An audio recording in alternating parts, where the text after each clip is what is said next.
नमस्कार, आवाज समाचार देख रहे हैं आप और आपके साथ मैं हूं स्मिता रशाल। वक्त हो गया 4 बजे की तमाम अहम और बड़ी खबरों का, जिस पर करेंगे नजर। लेकिन उससे पहले नजर इस वक्त की हेडलाइंस पर। नेशनल हाइड्रोजन मिशन को बड़ा बूस्ट। पानी से गैस बनाने यानी ग्रीन हाइड्रोजन का उत्पादन बढ़ाने पर सरकार खर्च करेगी करीब 20,000 करोड़ रुपए। कैबिनेट ने दी मंजूरी। 7 लाख डीडी फ्री डिश मुफ्त में देने का भी फैसला। मंदी की आहट से बाजार में घबराहट। बीएसई के सभी सेक्टर इंडेक्स में गिरावट। मिड और स्मॉल कैप लुढ़के। मेटल, रियलिटी, आईटी भी पिटे। सेंसेक्स 637, निफ्टी करीब 200 गिरे।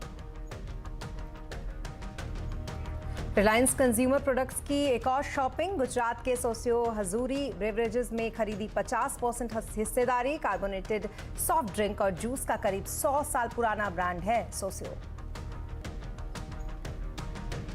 घरेलू वैक्सीन इंडस्ट्री को आत्मनिर्भर बनाने के लिए बजट में हो सकता है बड़ा ऐलान संभव। 2200 करोड़ रुपए के इंसेंटिव प्रस्ताव पर चल रहा है विचार। अंजलि की सहेली की पहेली से उलझी मौत की मिस्ट्री। परिवार ने शराब पीने के निधि के दावे को बताया बेबुनियाद। कहा पोस्टमार्टम रिपोर्ट में नहीं है कोई जिक्र।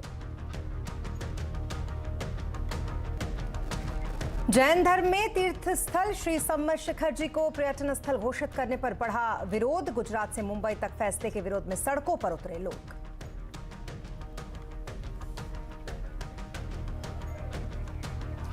खबरों की शुरुआत कैबिनेट के अहम फैसले से। दरअसल सीएनबीसी आवाज की खबर पर यहां मुहर लग गई है। सरकार ने नेशनल हाइड्रोजन मिशन को मंजूरी दे दी है।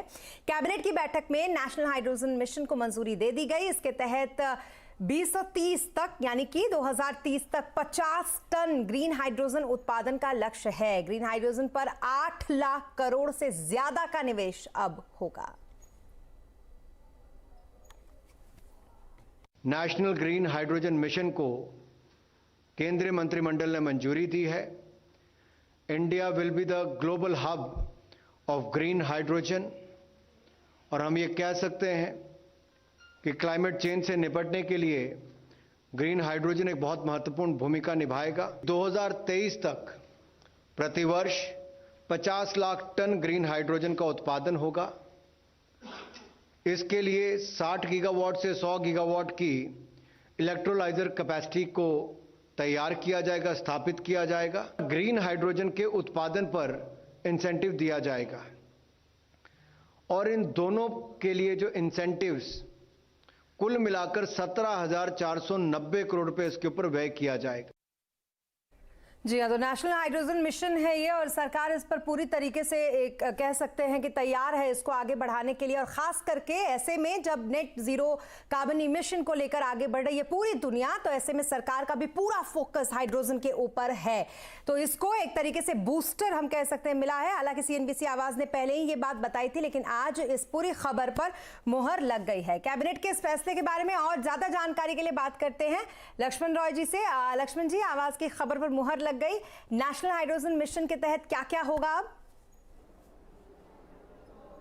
देखिए, इसके तहत अगर मोटी भाषा में कहें तो भले ही तकनीकी दिख रहा हो, लेकिन शायद आपको याद होगा कि स्कूल में हम लोग पढ़ते थे कि पानी का केमिकल नाम क्या है, तो H2O कहते थे। तो वही हाइड्रोजन ऑक्सीजन का जो मेल H2O होता था, उसी को तोड़ने का काम किया जाएगा इस मिशन के तहत।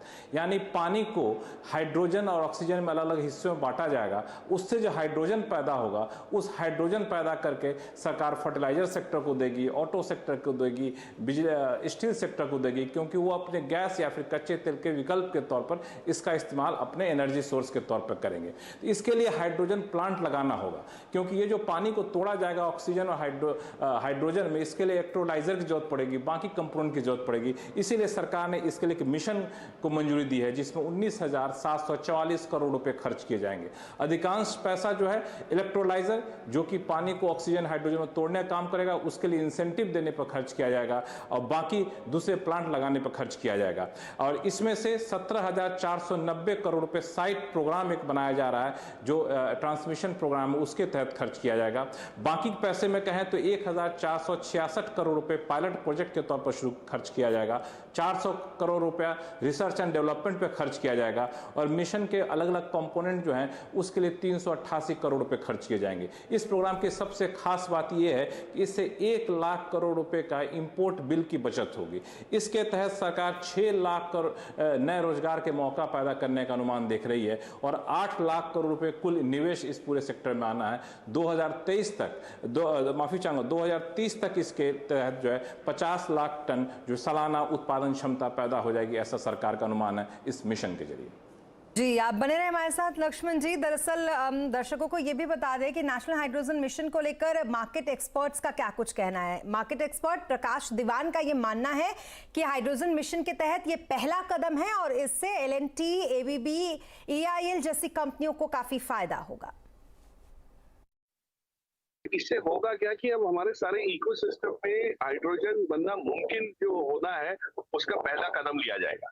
अब ये पॉलिसी आने के बाद कोई भी इन्वेस्टर है या इंडस्ट्रियलिस्ट है उसके लिए ये आसान हो जाएगा कि कहाँ पे लागत लगाई जाए और किस पहलू पे फोकस किया जाए। पहले आप जानते ही हैं कि यूजर से पहले तो कंस्ट्रक्शन या जो इरेक्शन या जो इंजीनियरिंग साइड में है उनको फायदा होगा। तो वो लिहाज से अगर आप देखें तो आपने जो नाम लिए उसमें एक तो नाम और उनका समावेश करना चाहूंगा। ग्रीन हाइड्रोजन की प्रोडक्शन में जो वैल्यू चेन में लोग सक्षम हो सकते हैं उसमें से पायलटिंग जो कर रहे हैं, काफी समय से R&D कर रहे हैं, उसमें L&T का नाम है। वो ये जब प्लांट शुरू होगा तो प्लांट का जो बनाना, प्लांट में जो सिविक इंफ्रास्ट्रक्चर बनाना, वो सब चीजें जो है उसमें L&T शामिल हो सकता है, सीमेंस हो सकता है, ABB हो सकता है। सो इस तरह की कंपनीज को भी आपको देखना पड़ेगा क्योंकि पहले चरण में तो यही लोग आएंगे।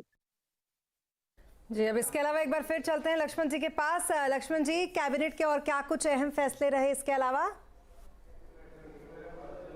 देखिए, कैबिनेट ने इसके अलावा 2 महत्वपूर्ण प्रस्तावों को मंजूरी दी है। एक है आपको हिमाचल प्रदेश में सुन्नी डैम को हाइड्रो इलेक्ट्रिक प्रोजेक्ट है जो 382 मेगावाट का है, उसको मंजूरी दी है। ये सतलुज जल विद्युत निगम इसको बनाएगी। इसके लिए इस पर पूरा खर्च जो है 2,614 करोड़ रुपए का आएगा।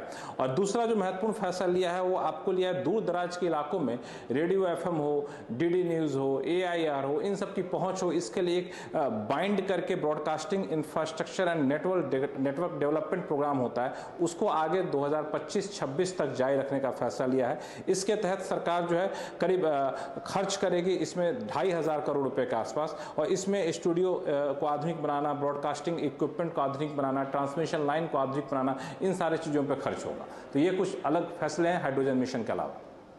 बहुत शुक्रिया तमाम डिटेल्स के लिए आपका लक्ष्मण जी। तो कुल मिलाकर ये कुछ अहम फैसले कैबिनेट के। और अब बात बजट की जो आने वाला है, लेकिन इस बार इंडियन वैक्सीन इंडस्ट्री को बूस्टर डोज इस बजट में मिल सकता है। इंडस्ट्री को आत्मनिर्भर बनाने के लिए सरकार बजट में करीब 2200 करोड़ का इंसेंटिव देने के प्रस्ताव पर विचार कर रही है ताकि वैक्सीन बनाने में इस्तेमाल होने वाले फिल्टर्स, कार्टेजेस और साथ ही जो कैरेट्स होते हैं जैसे जरूरी आइटम्स का इंपोर्ट ना करना पड़े। डिटेल के साथ हमारे साथ जुड़ रहे हैं आलोक। बताइए, क्या है आत्मनिर्भर वैक्सीन को बूस्ट करने वाला ये प्लान? बिल्कुल, देखिए, इंडियन वैक्सीन इंडस्ट्री को बजट में एक बड़ा तोहफा मिल सकता है और ये तोहफा हो सकता है सरकार इस इंडस्ट्री को, घरेलू इंडस्ट्री को पूरी तरह से आत्मनिर्भर बनाने के लिए एक बड़े आर्थिक पैकेज या इंसेंटिव का ऐलान कर सकती है बजट में। और ये इंसेंटिव करीब 2200 करोड़ रुपए का हो सकता है, जिसका इस्तेमाल जो वैक्सीन इंडस्ट्री है उसको पूरी तरह से आत्मनिर्भर बनाने के लिए किया जाएगा। अभी तक जो वैक्सीन इंडस्ट्री है कई तरह के इनपुट्स या रॉ मटेरियल विदेशों से इंपोर्ट करती है जो कि वैक्सीन बनाने के लिए निहायत ही ज़रूरी होते हैं, जैसे कि फिल्टर्स, कार्ट्रेज और कैसेट्स। इन तमाम चीज़ों का इंपोर्ट अभी बड़े पैमाने पर विदेशों से होता है। सरकार चाहती है कि जो ये आर्थिक पैकेज का ऐलान हो उसका इस्तेमाल इन तमाम रॉ मटेरियल्स को, इनपुट्स को घरेलू तौर पर ही बनाने में किया जाए, और जो भी इंडस्ट्री इन तमाम चीज़ों की घरेलू मैन्युफैक्चरिंग करेगी उसको इंसेंटिव के तौर पर दिया जाए। तो सरकार की योजना ये कि जो वैक्सीन इंडस्ट्री अभी कोविड के समय से पूरी तरह से ग्लोबल लीडर बनी है उसको 100% आत्मनिर्भर बनाया जाए और तमाम जो चीज़ें हैं कोई भी चीज़ विदेश से इंपोर्ट ना करना पड़े।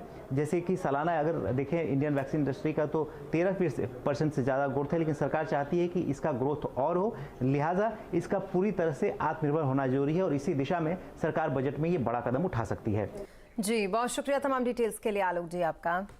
और अब बात दिल्ली के कंझावाला केस की करेंगे, जिसकी गुत्थी फंसती जा रही है। इस मौत की मिस्ट्री को सहेली की पहेली ने और उलझा दिया है। हालांकि अब पुलिस अंजलि की दोस्त से पूछताछ करने उसके घर पहुंची, तो वहीं अंजलि के परिवार ने कहा कि निधि ने जो कुछ भी अंजलि के बारे में बताया है वो सरासर गलत है। अंजलि की नानी और परिवार ने दावा किया है कि शराब पीने की बात बेबुनियाद है। पोस्टमार्टम रिपोर्ट का हवाला देते हुए वो अंजलि के नशे में होने की बात को खारिज कर रहे हैं। उल्टा अंजलि के परिवार ने निधि पर कई सारे आरोप लगाए हैं। बातें कही गई है। आप निधि को जानती हैं क्या, जो उसकी दोस्त बताई जा रही है? मैं नहीं जानती निधि को। आप निधि को जानती नहीं है? उससे पहले कभी कोई मुलाकात नहीं हुई? पहले घर पे आए थे, फिर लेके गए? मैंने नहीं देखा निधि को। अच्छा, अंजलि को पहले निधि ने कहा कि बहुत शराब पी थी, लेकिन पोस्टमार्टम रिपोर्ट में ऐसा है नहीं। अंजलि ने कहा कभी शराब पी थी? हमारे घर पे तो कभी नहीं पी और नहीं कभी पी के आती थी। ये वो निधि कभी घर पे आई आपके? नहीं, मैंने नहीं देखा उसको। निधि जो आरोप लगा रही है या जो बातें कह रही है, आपको लगता है कि वो ठीक है या गलत है? गलत है। ऐसा सारी निधि की बातें गलत है? क्यों कर रही होगी ऐसा? हमें नहीं पता जी क्यों कर रही है। निधि को मैंने आज तक कभी नहीं देखा, वो अंजलि के साथ नहीं है। और निधि ने जो कहा है, अंजलि ने अल्कोहल करी थी, अगर अल्कोहल होती तो पोस्टमार्टम रिपोर्ट में जरूर आती, ठीक है। और दूसरी बात, 1:30 बजे की उसमें क्या बोलते हैं फुटेज में वो लड़की साथ में थी, 2 बजे की फुटेज में वो लड़की साथ में नहीं थी। ये सारा प्लान उस निधि का है। नहीं तो निधि ऐसा क्यों कर रही है जब उससे पहले आपने देखा नहीं, उससे दोस्ती नहीं, तो ऐसा क्यों कर रही है? ये तो पुलिस प्रशासन उससे सख्ताई से पूछे कि क्या कर रही है, क्यों कर रही है। पुलिस की कार्रवाई से अभी तक तो संतुष्ट है, पर जो हम कहते हैं और अच्छे सख्ताई से पेश आए उससे पुलिस। आपको निधि पे शक है क्या, जो वो सब बात कह रही है? जो जी हमको पूरा शक है निधि पे। तो वहीं अंजलि के परिवार के अलावा दिल्ली महिला आयोग की अध्यक्ष स्वाति मालीवाल ने भी अंजलि की सहेली निधि को सवालों के घेरे में खड़ा किया है। टीवी पे अंजलि की दोस्त बार बार ये कह रही है कि अंजलि की ही गलती थी। तो मैं ये जानना चाहती हूँ कि ये कैसी दोस्त है कि इसकी दोस्त अंजलि गाड़ी के नीचे आ गई, इसके सामने आ गई, चिल्ला रही थी, रो रही थी, और ये लड़की वहां से भाग खड़ी होती है और घर में जाके सो जाती है। इसने किसी को इन्फॉर्म करने की जरूरत नहीं समझी, पुलिस को नहीं बताया, अंजलि के पेरेंट्स को नहीं बताया। उस समय ये स्कूटी उठाकर उस गाड़ी का पीछा भी तो कर सकती थी, ये कोशिश तो कर सकती थी, कोई कोशिश तो करती जिससे कि अंजलि की जान बचाई जा सकती हो। तो एक तो इसने कुछ करा नहीं, ऊपर से जब पुलिस इसके पास पहुंची तब से लेकर अब तक ये सिर्फ और सिर्फ अंजलि को बदनाम करने में लगी हुई है। तो मुझे समझ नहीं आता कि ऐसी लड़की जो अपनी मरी हुई दोस्त उस तक की नहीं हो सकती, उसकी बातों पे कैसे विश्वास किया जा सकता है।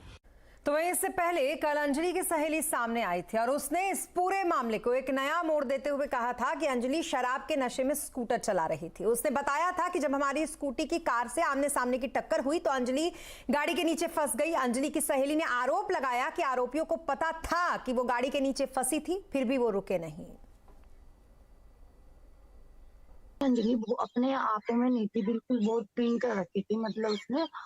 तो मैंने कहा नहीं मैं चलाऊंगी, उसने बोला मैं चलाऊंगी।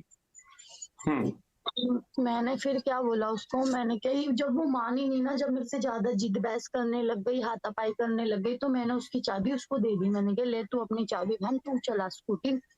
वो लेके गई आगे तक, हम ट्रक में भिड़ते भिड़ते बचे। उस दौरान मेरी भी मौत हो सकती थी, बस उस हादसे से मैं बच गई।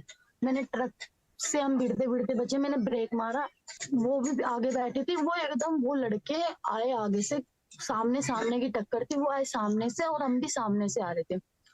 मैं पैर गिर गई उल्टी साइड और वो सामने बिल्कुल अंदर फंस गई, कनेक्टर साइड बिल्कुल सीधे की साइड फंस गई। वो फंसने के बाद वो चीख भी रही है कि मुझे बचाओ, निकालो। दारू तो पी रखी थी उसने बहुत ज्यादा, तो उसने बोला कि मैं बचाओ। उन्होंने उसको नहीं निकाला। उन्होंने जानबूझ के, उनको पता था कि लड़की उनकी गाड़ी के नीचे है। और अब बात करते हैं मार्केट की। 2 दिन की बढ़त के बाद बाजार में आज बड़ी गिरावट रही। बीएसई के सभी सेक्टर इंडेक्स में गिरावट देखी गई। सेंसेक्स की बात करें तो 637 पॉइंट गिरकर ये 60,657 पर बंद हुआ, तो वहीं निफ्टी 190 पॉइंट गिरकर 18,043 पर बंद हुआ। मिड कैप स्मॉल कैप शेयरों में बिकवाली का दौर रहा। आइए मार्केट का हाल समझते हैं यतिन से। यतिन बताइए, सेक्टर्स का क्या हाल रहा आज, कहां पर सुस्ती कहां तेजी? तो आज बाजार की अगर हम बात करें तो अच्छी खासी प्रॉफिट टेकिंग आपको मेटल और बैंकिंग शेयरों में दिखाई पड़ी। इनफैक्ट निफ्टी का अगर हम लेवल देखें तो लगभग 18,000 के आसपास ही आके बंद हुई। अगर हम निफ्टी गेनर्स की बात करें जो काफ़ी चुनिंदा थे, दिवीज लेबोरेटरीज आपको दिखेगा सबसे ऊंचे पायदान में लगभग 1.25% की तेजी। इसके अलावा मारुति सुजुकी कल की तेजी यहाँ HDFC लाइफ में बरकरार आपको दिखेगी और आइशर मोटर्स में मार्जिनल गेन्स आपको नजर पड़ेंगे। लूजिंग एंड पे आपको मेटल नाम दिखाई देंगे, खास करके JSW स्टील और हिंडाल्को, इन दोनों ही स्टॉक्स में लगभग 4% की आपको डिक्लाइन दिखी। कोल इंडिया और टाटा स्टील जैसे स्टॉक्स में भी आपको ऊपर के लेवल से काफ़ी अच्छा सेलिंग प्रेशर बनता हुआ दिखाई पड़ा। मिड कैप्स में डायग्नोस्टिक स्टॉक्स और ऑयल मार्केटिंग कंपनीज आपको दिखेंगी गेनिंग लिस्ट में, खास करके HPCL और डॉक्टर लाल पैथलैब, एबर्ट और ABB इंडिया जैसी MNC काउंटर्स में भी आपको थोड़ी बहुत खरीदारी दिखी। लूजिंग एंड पे आपको सरकारी बैंक्स और छोटे मझोले बैंक्स दिखेंगे, खास करके येस बैंक 3% नीचे। इसके अलावा सेल, आदित्य बिरला कैपिटल और टाटा की ट्रेंट जैसी कंपनियों में आपको 2 से 3% की कट्स आते हुए नजर पड़े। जी, बहुत शुक्रिया तमाम मार्केट अपडेट के लिए यतिन आपका। तो ये तो रहा आज का मार्केट का हाल, लेकिन चुनौतियों से भरा ये पूरा साल अवसरों से भरा रह सकता है। चुनौतियों के साथ साथ कार्नेल कैपिटल एडवाइजर के फाउंडर विकास खेमानी का ये कहना है, निवेशकों को लंबी अवधि के लिए स्ट्रैटेजी के साथ निवेश करना चाहिए। मुझे लगता है ये जो साल है ये थोड़ा मिक्स साल रहेगा, कुछ चैलेंजेस रहेंगे, कुछ अपसाइड्स रहेंगी, और ये साल में एक चीज बहुत क्लियर दिखती है कि ये साल थोड़ा वोलेटाइल रहेगा। इसमें आपको अप मूव भी दिखेंगे, इसमें आपको डाउन मूव भी दिखेंगे, पर नेट जो ट्रेजेक्टरी है वो पॉजिटिव रहेगी, इसमें कोई डाउट नहीं है। पर ये काफी अप और डाउन वाला साल रहेगा, और उस चीज को नजर में रखते हुए सभी इन्वेस्टर्स को अपनी इन्वेस्टिंग स्ट्रैटेजी बनानी चाहिए। वापस ये कहूंगा कि लॉन्ग टर्म में आप देखेंगे, मीडियम टर्म में आप देखेंगे इंडिया जैसी कोई स्टोरी नहीं है। तो अगर मैं 3 से 5 साल का लिहाज का नजरिया देखूं तो काफी प्रॉमिसिंग है। तो ये साल जब जब कभी कोई खराब आए उसको इन्वेस्टिंग अपॉर्चुनिटी के लिए यूज करना चाहिए। और आज शेयर बाजार में cash management company radiant cash की लिस्टिंग हुई। लिस्टिंग 94 रुपए इश्यू प्राइस के मुकाबले NSE पर 10% प्रीमियम के साथ 103 रुपए पर यह लिस्ट हुआ। आपको बता दें कि रेडियंट कैश मैनेजमेंट कंपनी का IPO 23 दिसंबर को खुला था और 27 दिसंबर को बंद हुआ था। इन तीनों दिनों में कंपनी का IPO सिर्फ 53% ही सब्सक्राइब हो पाया था। अभी रेडियंट कैश मैनेजमेंट कंपनी 11% तेजी के साथ कारोबार कर रही है। अब ब्रेक के बाद एक बार फिर आपका स्वागत है। जैन धर्म के सबसे बड़े तीर्थ श्री समेत शिखर जी को झारखंड सरकार ने पर्यटन स्थल घोषित कर दिया। सरकार के इस फैसले के खिलाफ देश भर में जैन समुदाय के लोग प्रदर्शन कर रहे हैं। सरकार ने ये ऐलान करीब 15 दिन पहले किया है और जैन समाज के लोगों का कहना है कि पर्यटन स्थल बनाए जाने से समेत शिखर जी की पवित्रता को नुकसान होगा। मुंबई में जैन समाज ने आजाद मैदान में बड़ा प्रदर्शन किया, तो वहीं जयपुर में इस फैसले के खिलाफ 10 दिनों से आमरण अनशन कर रहे 72 वर्षीय जैन मुनि सुयज्ञ सागर महाराज जी ने मंगलवार को प्राण त्याग दिए। सुयज्ञ सागर महाराज जी के शरीर त्यागने के बाद अब जयपुर में जैन मुनियों का क्रमिक अनशन शुरू हो गया है। हमारी संवाददाता भवानी ने जायजा लिया जयपुर के सांगानेर में दिगंबर जैन मंदिर का। जब तक तीर्थ स्थल को संवेद सीकर की गरिमा को कायम नहीं किया जाए, पर्यटन क्षेत्र घोषित किया उस नोटिफिकेशन को रद्द नहीं किया जाए, तब तक अन्न जल ग्रहण नहीं करेंगे। ठीक वैसा ही संकल्प लिया जैसा इससे पहले जिन आचार्य मुनि ने लिया था और जिनका 9 दिन तक जिन्होंने अनशन किया था, उनका निधन हो गया था। अब इन्होंने संकल्प लिया है यहाँ पर।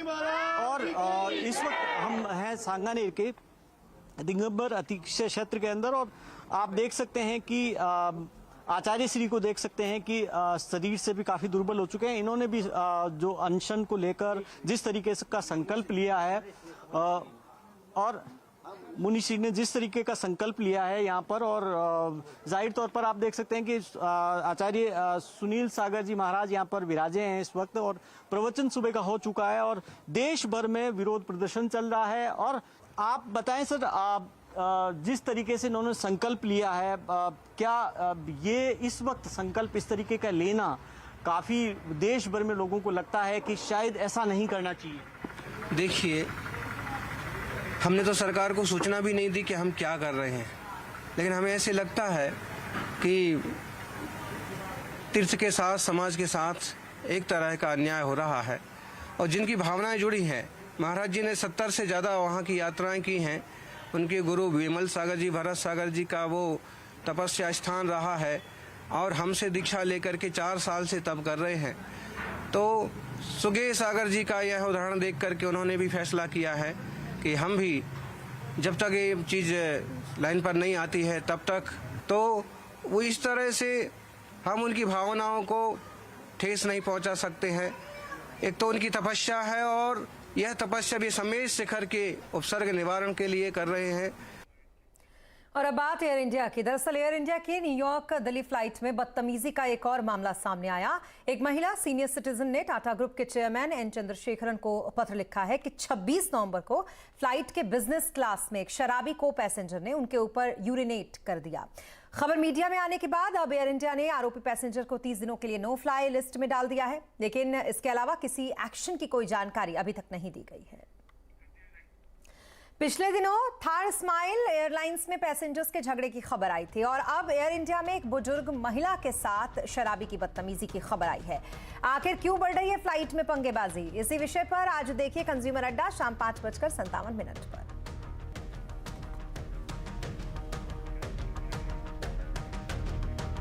और इसी के साथ इस बुलेटिन में फिलहाल इतना ही, लेकिन खबरों पर लगातार अपडेट के लिए आप बने रहें CNBC आवाज के साथ।